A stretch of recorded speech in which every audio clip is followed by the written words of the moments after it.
క్రితం చెప్పాడు ఆయన జగన్మోహన్ రెడ్డి గారు, ఇప్పుడు చెప్పారు. ఇందులో ఇప్పుడు డిస్కషన్ పాయింట్ వచ్చి చంద్రబాబు నాయుడు ఆన్సర్ ఇవ్వాలంటే ఏమి ఇవ్వాలా? జగన్మోహన్ రెడ్డి గారు, ఇదిగో మీరు చెప్పింది తప్పు, ఇంత ఖర్చు అవసరం లేదు, ఇదిగో 5,000 కోట్లతో పూర్తి అవుతుంది, లేదా ఇప్పుడు నేను పెట్టిందే ఫైనల్, ఇదిగో దీని నుంచి ఇదిగో రిటర్న్ ఇట్లా వస్తుంది, నేను సెల్ఫ్ సస్టైనబుల్ సిటీ అంటే సెల్ఫ్ రిలయంట్గా ఉందంటే ఈ ఆదాయం ఇక్కడి నుంచి వస్తుంది, ఇదిగో ఇప్పుడు నుంచి ఇప్పటికే ఇంత వచ్చింది. ఎక్కడ అంటున్నావు? మొన్న ఆయన ఆన్సర్ చేసిన ప్రయత్నంలోనే అది డొల్లా అని ఆయనంతటా ఆయనే ఒప్పుకున్నాడు, ఇప్పట్లో ఏది రాదు అని. ఏమన్నాడు? ల్యాండ్స్ ఇప్పుడే అమ్మితే రేట్లు ఎక్కడ వస్తాయన్నాడు. మరి ఎప్పుడు అమ్మితే వస్తాయి? ఎప్పుడు అమ్మితే వస్తాయంటే ఆయన మాటలలోనే పూర్తి డెవలప్ అయ్యి అంతా ఇదైపోయి బిల్డింగులన్నీ కట్టి యాక్టివిటీ మొదలై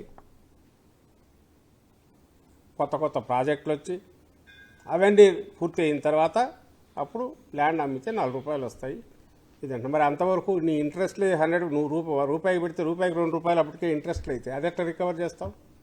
లేదు చెప్పట్లా. ఇంకొక మాట ఏమన్నాడు?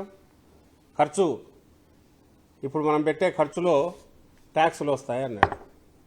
ట్యాక్సులు అది కూడా ఎగ్జామ్షన్ ఇచ్చారు, అది అందరికీ తెలిసిందే. లాస్ట్ టైం కూడా నేను మాట్లాడేటప్పుడు చెప్పాను. జిఎస్టీలు ఆల్ ట్యాక్సెస్ ఎగ్జామ్షన్ ఇచ్చినారు, పవర్ ట్యాక్స్లో రిబేట్ ఇచ్చిన అవన్నీ నువ్వు అక్కడే ఎగ్జామ్షన్ ఇచ్చినా అంటే నువ్వు పెట్టే ఖర్చు పెట్టి బిల్డింగులు కట్టేదానికి ఏదైతే ఉందో అది ప్రైవేట్ వ్యక్తులు కట్టుకుంటే దాంట్లో నీకు వచ్చేది ఏదో ఆదాయం వస్తుంది గవర్నమెంట్కు. గవర్నమెంట్ రూపాయి ఖర్చు పెట్టేసినాక అది కూడా ఆ రూపాయి మీద ఏమీ రాదు, అందులో నుంచి ట్యాక్సుల రూపంలో వచ్చే 15 పైసలు నాకు లాభం అంటే, లేదా అది దీనికి సస్టైనెన్స్కి ఉపయోగపడుతుంది, అది ఆదాయం అంటే ఎవరి చెవులో పూలు పెట్టడానికి అది అట్లా మాట్లాడతారు.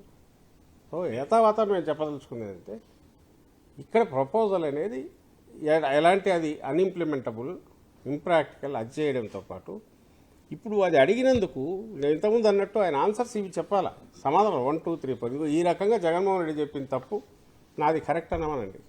దానికి మేము ఆన్సర్ ఇవ్వలేకపోతే, మా నాయకుడు ఇవ్వలేకపోతే పొరపాటు. ప్రజలు అబ్జర్వ్ చేస్తున్నారు, చూస్తుంటారు. ఒక్కటంటే ఒక్క సమాధానం ఇచ్చినాడా? నేను ఇంతకుముందు అన్నట్టు ఇచ్చిన 2 అవి పైగా అతను ఎట్లా మోసం చేస్తున్నాడు అనేది ఇంకా ఎత్తి చూపేది తప్ప, దబాయింపు తప్ప వేరే కాదనేది క్లియర్గా అర్థమవుతుంది.